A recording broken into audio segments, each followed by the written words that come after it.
여러 차례 광고해드린 대로 필라델피아에서 귀한 하나님의 말씀을 우리에게 증거해 주시기 위해서 주은재 목사님 모셨습니다. 목사님은 필라 목양 장로교회 담임하고 계시고 또 근교에 있는 필리 웨스트민스터 신학교에서 학생들을 가르치고 계십니다.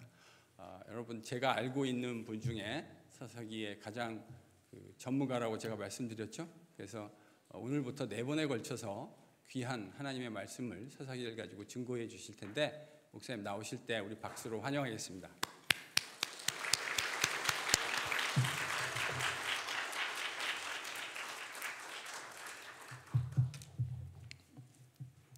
할렐루야. 네, 여러분 모두 반갑습니다. 우리 옆에 계신 분들과 한번 같이 인사 나누도록 할까요? 먼저 이렇게 인사하겠습니다. 오늘 하루 수고 많으셨습니다. 네, 별로 위로가 안 되는 것 같은데 마음을 담아서 오늘 하루 있는 것들에서 여러분들 수고들 많으셨습니다. 우리 다시 한번 인사할까요? 오늘 하루 수고 많으셨습니다. 네, 한 번 더 인사하겠습니다. 모든 것이 하나님의 은혜입니다. 인사하겠습니다. 모든 것이 하나님의 은혜입니다. 네.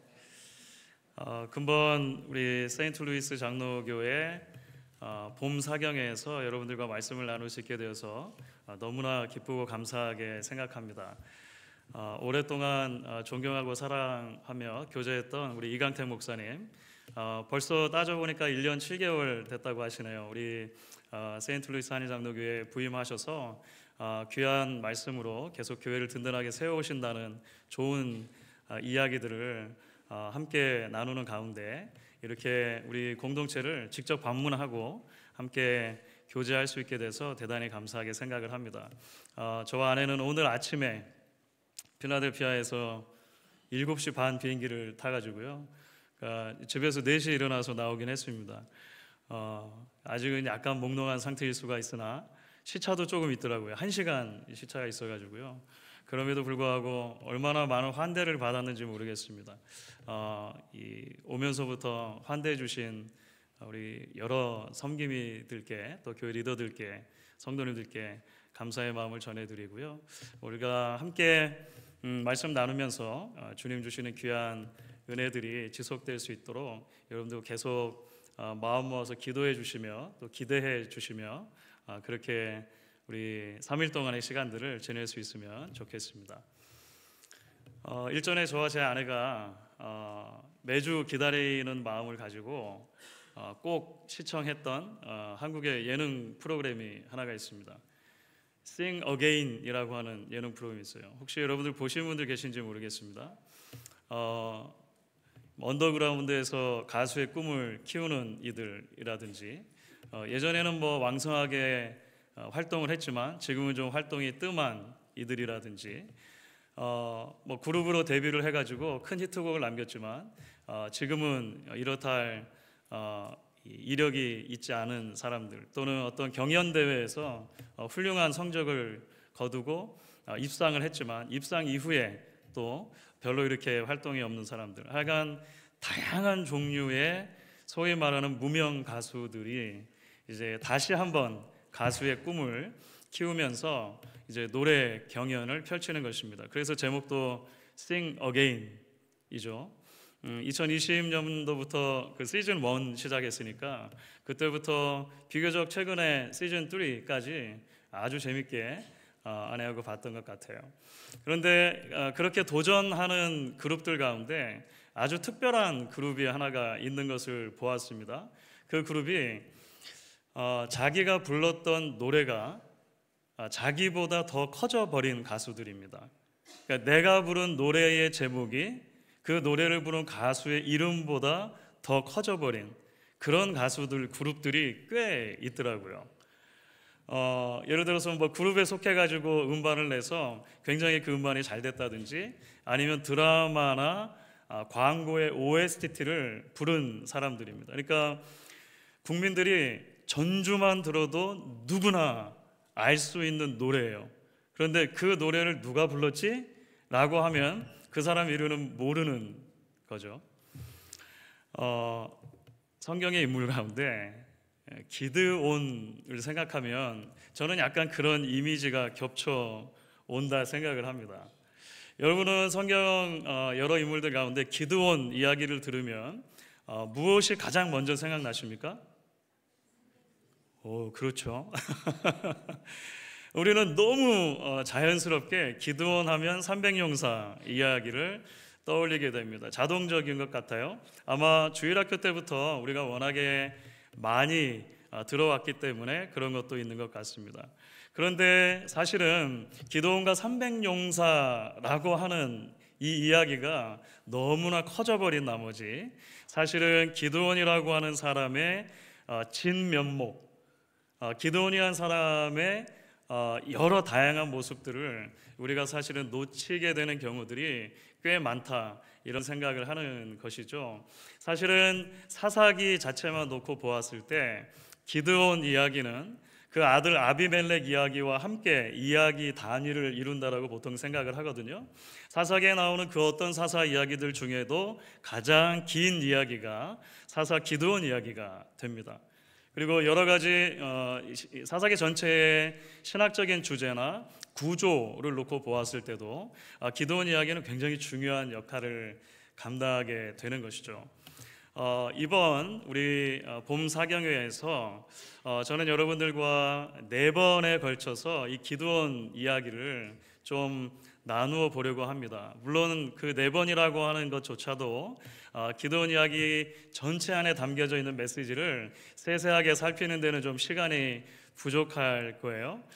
그럼에도 불구하고 사사기와 제자도 이런 주제와 연관해서 기드온 이야기의 중요한 장면들을 여러분들과 함께 나누면서 구약 성경에 어쩌면 우리에게 조금 익숙치 않을 수 있는 이 사사기의 이야기 도막들을 통해서 하나님이 주시는 복음 이야기를 같이 나눌 수 있으면 좋겠다, 이렇게 생각을 합니다.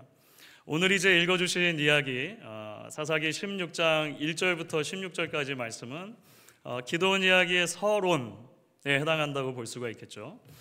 기드온이 살았던 시대상을 먼저 묘사를 합니다. 그리고 나서 기드온이 어떻게 하나님 앞에 사사로 부름받았는가 라고 하는 이야기가 오늘 함께 읽은 말씀 가운데 들어 있었습니다.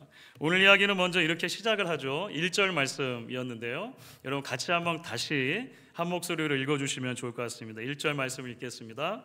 이스라엘 자손이 또 여호와의 목전에 악을 행하였으므로 여호와께서 7년 동안 그들을 미디안의 손에 넘겨주시니,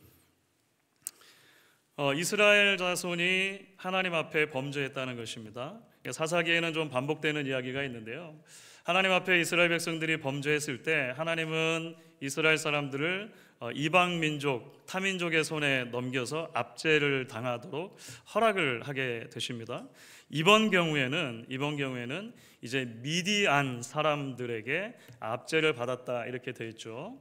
미디안은 요단강 동남편 쪽에 있었다라고 생각되는 유목 민족입니다.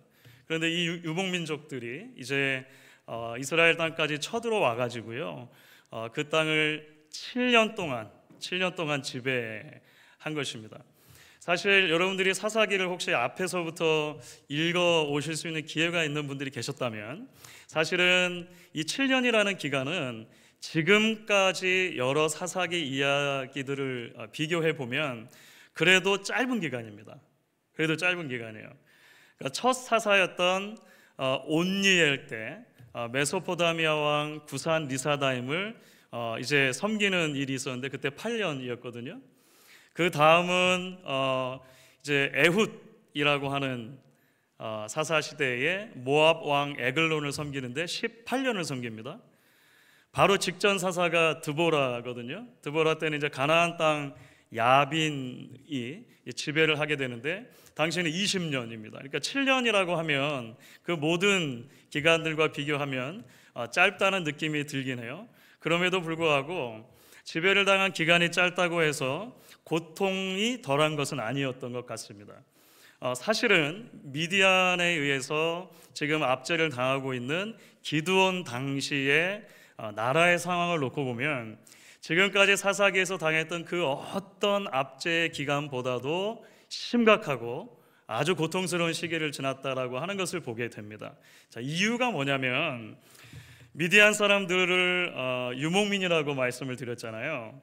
유목민이었던 미디안인들의 관심이 정치적인 지배에 있지 않았기 때문에 그렇습니다. 이 사람들의 오로지 관심이 뭐냐면 곡식을 수탈하고 재물을 수탈하고 가축을 끌어오고 이런 것에만 관심이 있었어요. 그래서 파종할 시기가 되면 우르르 쳐들어와 가지고 음식이란 음식, 그러니까 곡식이란 곡식은 다 걷어가는 것입니다. 짐승들도 모두 다 끌고 가 버리는 것이죠. 그래서 오늘 말씀의 2절을 보시면 당시에 어쩔 수 없이, 지금까지는 그래봤던 적이 없는데 이스라엘 사람들이 이 기드온 당시에는 산으로 다 도망을 갑니다. 산으로 도망가서 산에다가 굴 파고 웅덩이 같은 것 대충 만들어 가지고 그렇게 살았던 것이죠. 그러니까 최악의 시절입니다. 사실은 최악의 시절이었던 거죠. 사사 기드온이 하나님의 부름을 받은 시점이 바로 그 시점입니다. 만약에 이 사사기 이야기를 처음 읽는 히브리 독자들이나 이 이야기를 처음 듣는 히브리 청자들이라면 기드온이라고 하는 이름을 듣는 순간 아하, 이렇게 뭔가 떠오르는 것이 있었을 거예요. 왜냐하면 사실 기드온이라고 하는 이름의 뜻이 히브리어의 가다라고 하는 그 동사에서 나오는데요. 그 동사가 잘라내다, 베어내다 이런 뜻을 가지고 있습니다. cut down, cut off. 그러니까 잘라내다, 베어서 넘기다 이런 뜻을 가지고 있다는 거예요. 그러니까 기본적으로는 나무 같은 것을 잘라서 넘어뜨리는 이미지가 있고요. 여기서 조금 더 확장되면 이 단어가 성경 곳곳에서 파괴하다, 무너뜨리다, 몰살시키다 이런 의미도 가지고 있어요. 그러니까 하나님께서 미디안의 7년 압제에 대한 답변으로 기드온이라고 하는 사사를 세우신다라고 하는 이야기를 읽었을 때 이 이야기를 처음 읽는 히브리 독자들이나 청자들은 누구나 마음속에 그런 기대가 떠올랐을 수 있다는 것입니다. 아, 우리가 이렇게 고생하고 있는데 하나님께서 드디어 기드온이라고 하는 사사를 세우셔서 저 미디안 사람들을 잘라내시려는가 보다. 미디안 사람들을 무너뜨리시려는가 보다.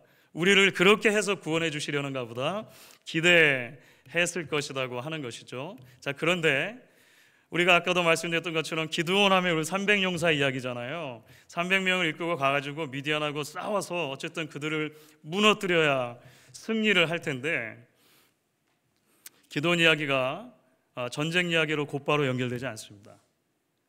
사실은 이 300용사가 등장하기 전까지, 그리고 실제로 전쟁을 치르기 전까지 사실은 많은 이야기들이 그 앞에 등장하는 것을 보게 돼요. 왜 그럴까요? 하나님께서 사실은 이 시점에서 미디안을 잘라내는 것보다 훨씬 더 중요한 것이 있다라고 이스라엘 사람들에게 말씀해 주시는 것입니다. 이스라엘 사람들 안에 먼저 해결되어져야 할 문제, 먼저 잘라내야 할 문제, 먼저 그들의 삶 속에서 넘어뜨려야만 하는 문제들이 있었다라고 하는 것이죠. 크게는 그것이 기드온을 부르는 이야기에서 두 가지 정도로 드러나게 됩니다. 무엇을 도대체 이스라엘 백성들은 잘라내야만 했는가? 하나는 두려움이라고 하는 문제가 있습니다. 그들 내부에 있는 두려움이라고 하는 문제. 또 하나는 그들 안에 깊이 뿌리내리고 있었던 우상 숭배의 문제가 있었어요. 그래서 이 두 이야기가 앞으로 사실 상당 부분이 진행이 되는 것이죠. 오늘은 먼저 그래서 이 앞의 이야기, 두려움과 관련된 이야기를 조금 더 깊이 여러분들과 나누어 보려고 생각을 합니다. 여러분 11절 말씀을 보시면 여호와의 사자가 기드온을 사사로 부르기 위해서 처음 만나는 장면이죠. 11절 같이 한번 읽어보겠습니다. 여호와의 사자가 아비에셀 사람 요아스에게 속한 오브라에 이르러 상수리 나무 아래에 앉으니라. 마침 요아스의 아들 기드온이 미디안 사람에게 알리지 아니하려 하여 밀을 포도주 틀에서 타작하더니. 아주 흥미로운 정보가 몇 가지 등장하죠. 지금 여호와의 사자가 처음 찾아온 도시 오브라라고 하는 도시죠. 그런데 이 오브라가 기드온의 아버지 요아스에게 속해 있었다, 이런 표현이 나옵니다. 이 무슨 말이냐면 기드온 아버지 요아스가 이 오브라라고 하는 성의 성주였다는 말입니다. 이 성의 영주라고 하는 말인 거예요. 그러니까 기드온은 사실은 그 오브라 성 영주의 아들이죠. 그렇죠. 이제 이 큰 그림이 그렇게 그려지는 것입니다.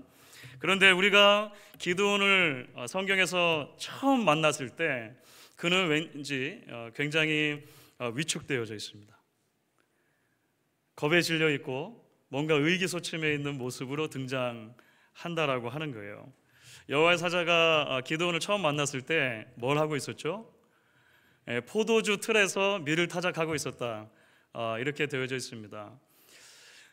사실 당시 포도주 틀이 이렇게 생겼습니다. 여러분 이제 사진을 보시면 조금 눈에 들어오실지 모르겠는데요.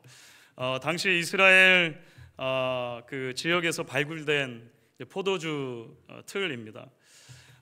밀이라고 하는 것은 보통 원래 밖에서 타작하는 거예요.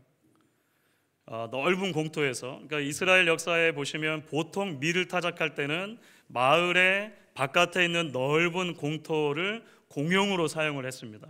그런데 이런 포도주 틀은 성 안에 바위 같은 데다가 파 놓은 것이죠.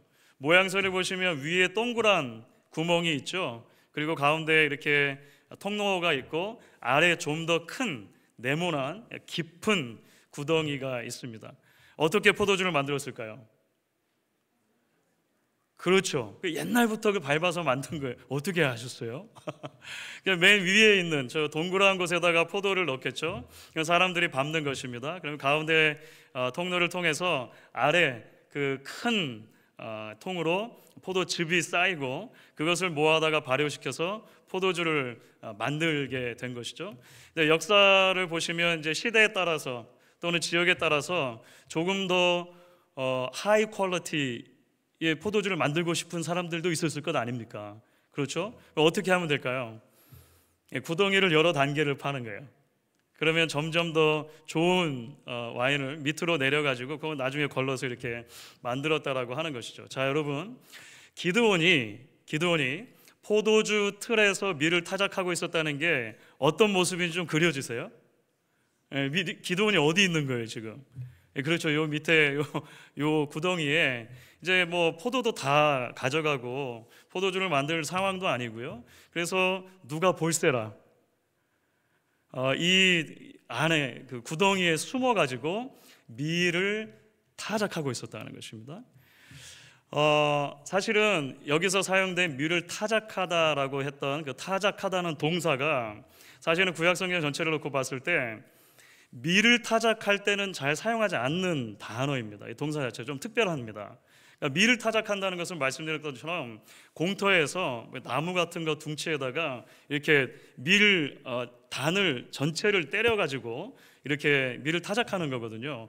혹시 시골에서 자라신 분들은 그런 그림 그려보실 수 있을 거예요. 이렇게 타작을 하는 것입니다.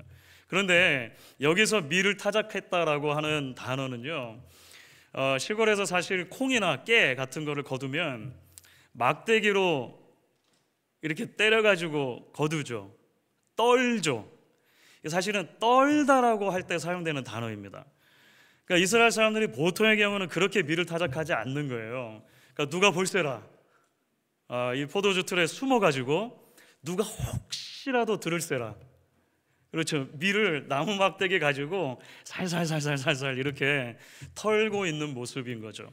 자, 이 모습 전체에서 우리가 볼 수 있는 기드온의 모습은 어떤 모습입니까? 겁에 질려 있는 거예요.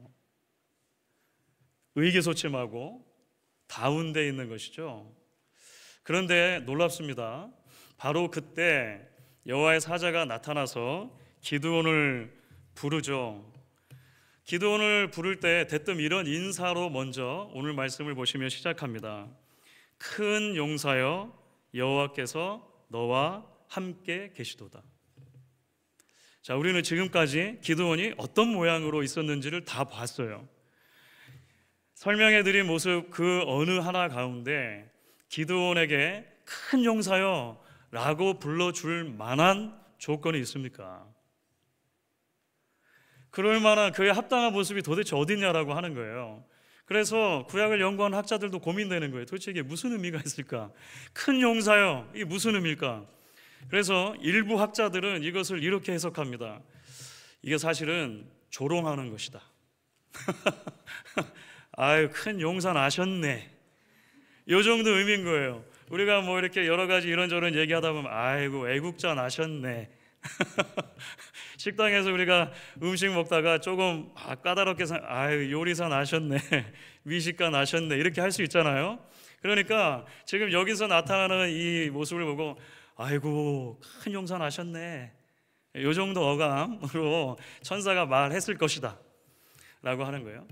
다른 부류의 학자들은 조금 더 긍정적인 해석을 보려고 노력합니다. 이것은 기드온 안에 있는 가능성을 보고 말씀하신 것이다. 기드온아, 네가 아직은 깨달았지 못했는지도 모르겠지만 사실은 너는 큰 용사야.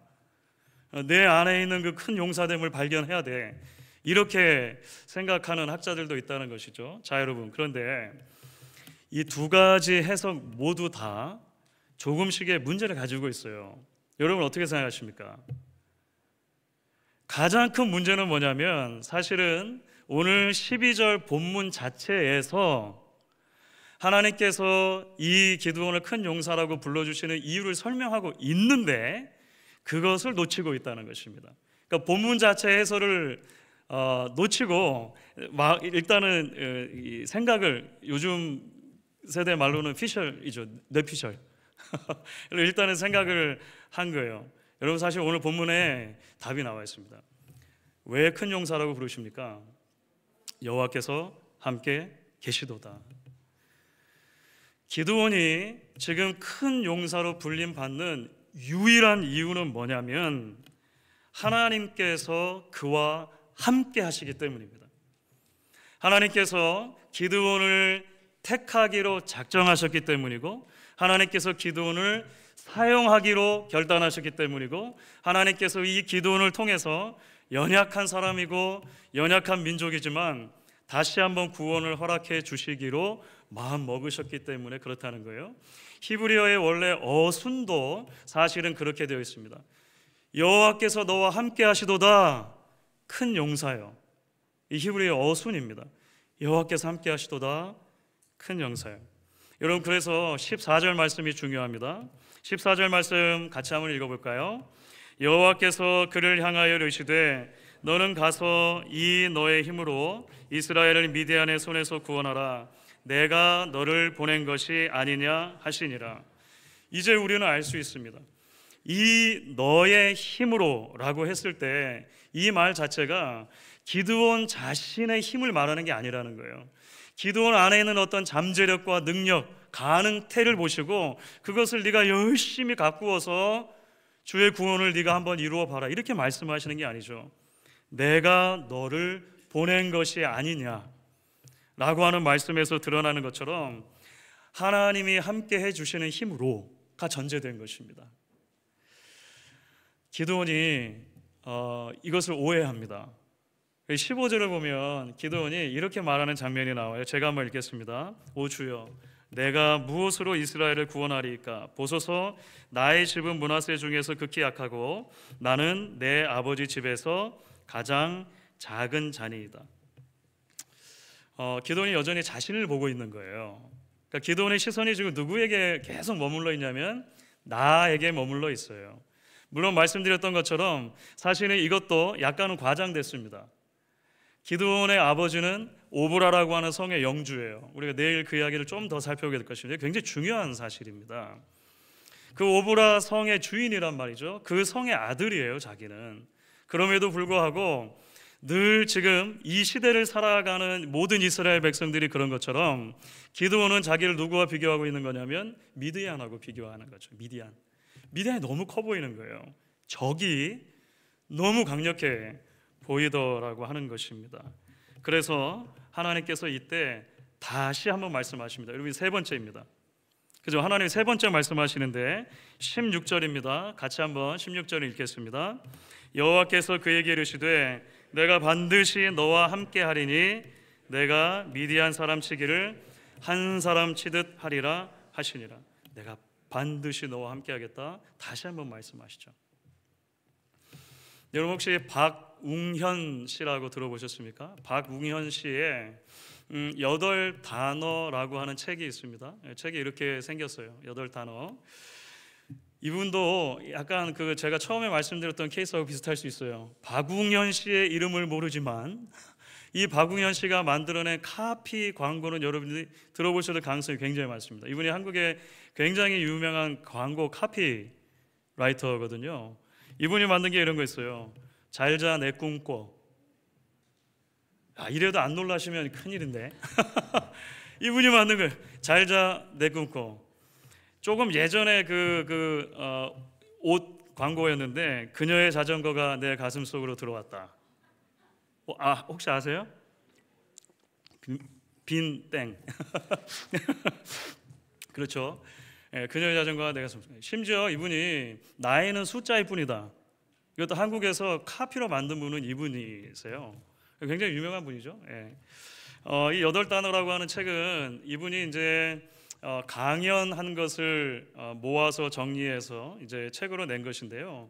인생에 있어서 중요하게 생각되어지는 8가지의 주제, 그것을 이제 8단어, 한 단어씩 이렇게 뽑아가지고 이분이 이제 강연을 했던 것을 모은 겁니다.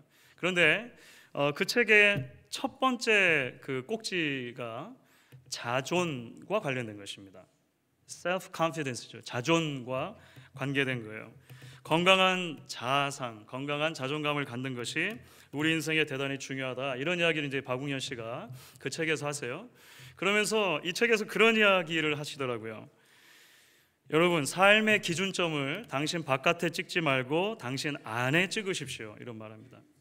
무슨 말씀인지 이해가 됐어요? 삶의 기준점을 여러분의 바깥에 찍지 말고 여러분의 안에 찍으세요.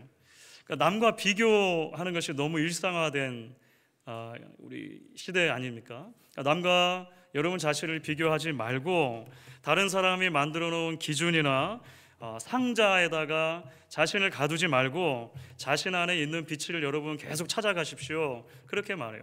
여러분들이 안에 있는 빛을 계속 찾아내다 보면 언젠가 그 빛들이 모여서 별이 될 것입니다. 이런 말을 하기도 해요. 그래서 박웅현 씨가 자기의 딸이 아주 어렸을 때 계속 그런 얘기를 했다는 거예요. Be yourself. Be yourself. 네 자신이 되어라. 다른 사람들과 비교하느라고 시간 낭비하지 말고 다른 사람들이 만들어 놓은 기준에 너를 맞추려고 그래서 개성도 없이 인생의 재미도 없이 그렇게 살지 말고 Be yourself. 내 자신이 되라. 이렇게 계속 이야기를 해요. 여러분, 자녀를 키우는 입장에서 저도 이 대목을 읽으면서 고개가 많이 끄덕여졌습니다. 저희는 자식이 셋이에요. 셋인데 첫째는 아들이고 둘째는 사내 녀석이고 셋째는 보이.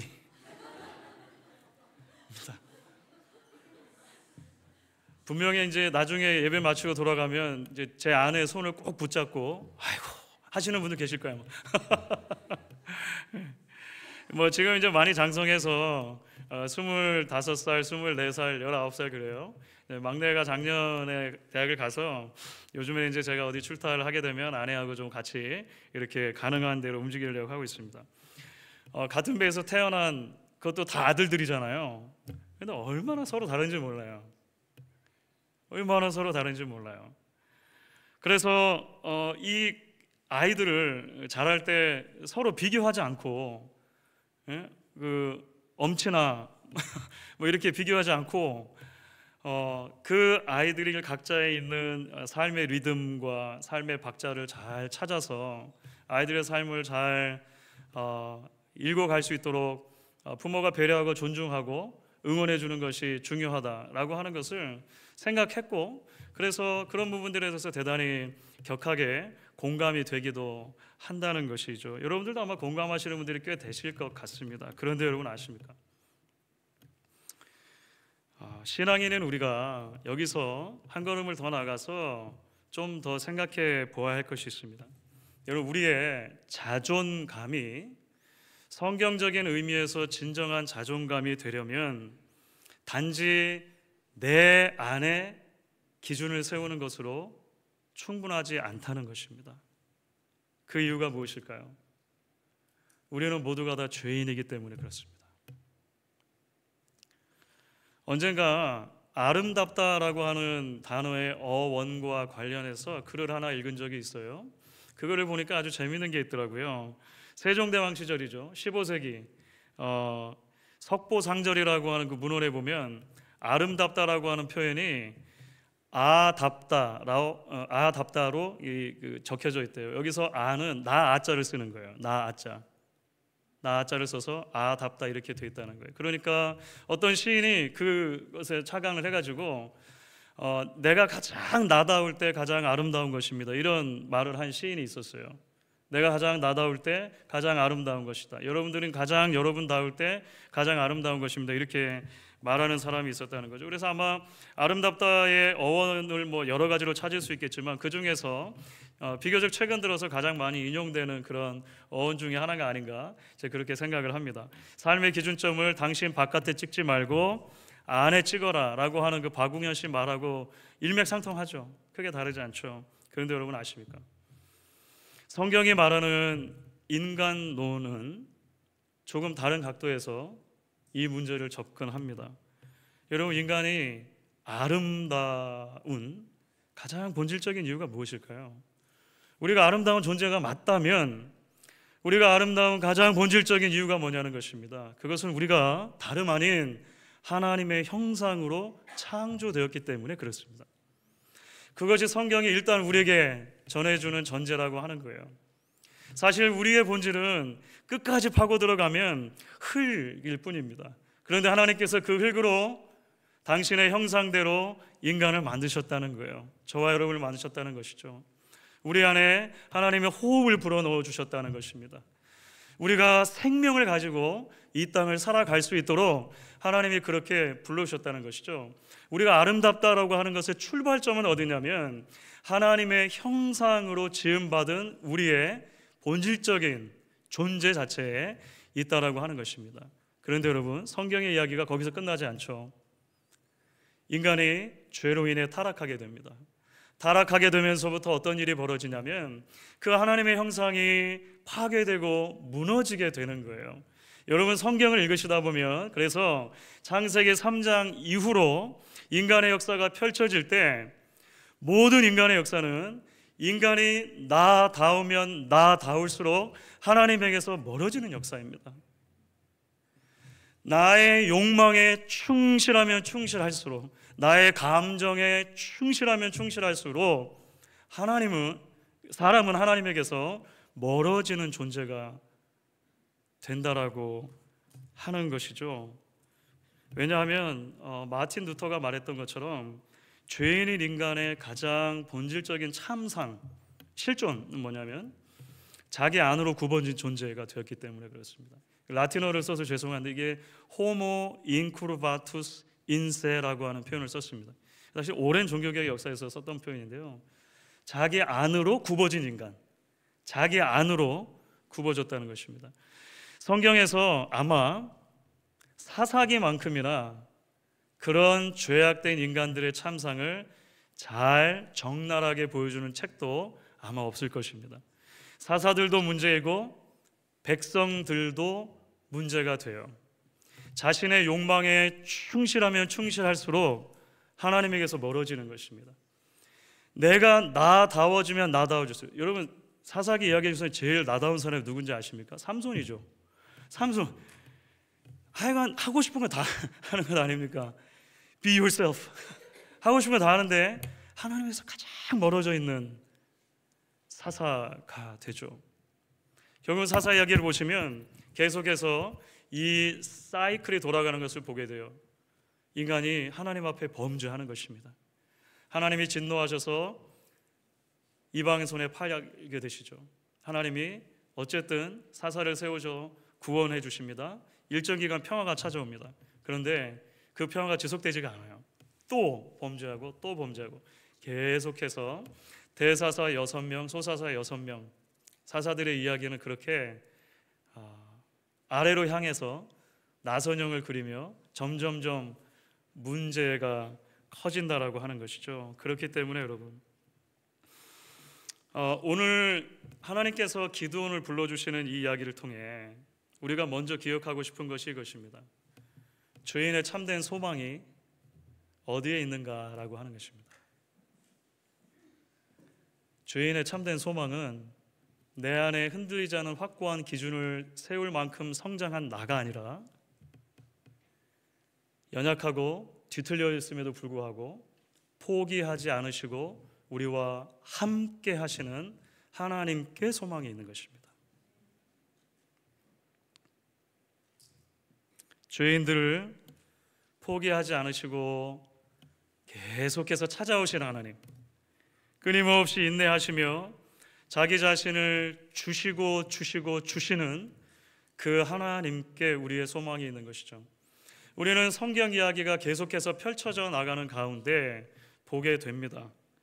그 함께 하시는 하나님께서 결국 자신의 아들 예수 그리스도를 우리에게 보내어 주시죠. 거꾸로 말하면 아들 안에서, 성육신 하신 아들 안에서 하나님이 아예 자신의 전부를 통째로 우리에게 주신 것입니다. 그래서 그 아들의 다른 이름이 임마누엘입니다. 우리와 함께 하시는 하나님이죠. 그 아들이 저와 여러분 구원하시기 위해서 이 땅에 오셨고 사셨고 고난당하셨고 십자가 위에 죽으셨고 다시 부활하시고 승천하셨습니다. 승천하시기 바로 직전에 예수님께서 그런데 주신 약속이 있으시죠. 그 약속도 다른 것이 아니라 볼지어다 세상 끝날까지 너희와 항상 함께 있으리라 말씀하십니다. 그렇습니다, 여러분. 주님의 제자는 삶의 기준점을 내 안에 찍는 사람들이 아니라 하나님께 기준점을 찍는 사람들입니다. 예수 그리스도께 우리의 삶의 기준점을 찍어 두는 사람들입니다. 그 은혜와 사랑을 우리 안에 날마다 생각나게 하시고 인쳐 주시는 성령 하나님께 우리의 삶의 기준점을 찍는 사람들이라고 하는 것이죠.